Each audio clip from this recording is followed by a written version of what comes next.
Masyarakat di Kecamatan Peninjauan mengeluh karena berkurangnya getah karet mendekati musim kemarau. Padahal harga karet saat ini mulai berangsur normal setelah sebelumnya sempat anjlok.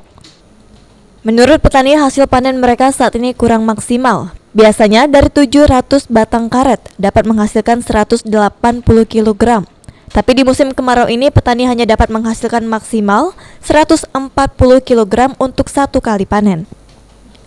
Padahal kini harga karet mulai berangsur normal, meskipun harga karet saat ini masih fluktuatif. Yang biasanya dihargai Rp9.500 per kilogramnya, saat ini turun menjadi Rp9.200 per kilogram. Harga tersebut sudah masuk kategori normal pasca anjlok beberapa waktu lalu. Penurunan hasil panen ini dampaknya diakui sangat dirasakan oleh petani.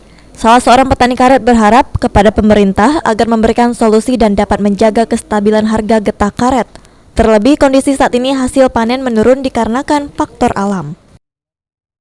Mingguan kalau di sini nih sekarang ini turun 200 dari minggu kemarin. Kalau kemarin 95, sekarang 9.200. Cuma sempat anjlok kan waktu itu?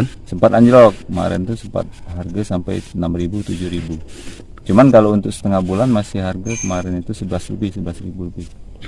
Pernah 11.000 ada? Ya pernah 11.000 di sini. Ya harapan kita kepada pemerintah, khususnya pemerintah untuk dapat membantu masyarakat, khususnya petani karet ini supaya lebih ditingkatkan lagi harganya, minimal bertahan.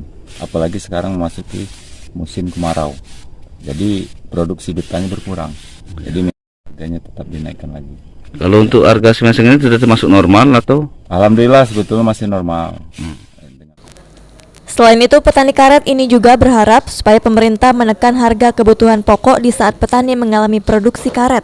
Karena menurutnya meskipun harga karet normal, jika harga kebutuhan terus naik maka petani juga akan mengalami kesulitan. Ari Pranika, PAL TV.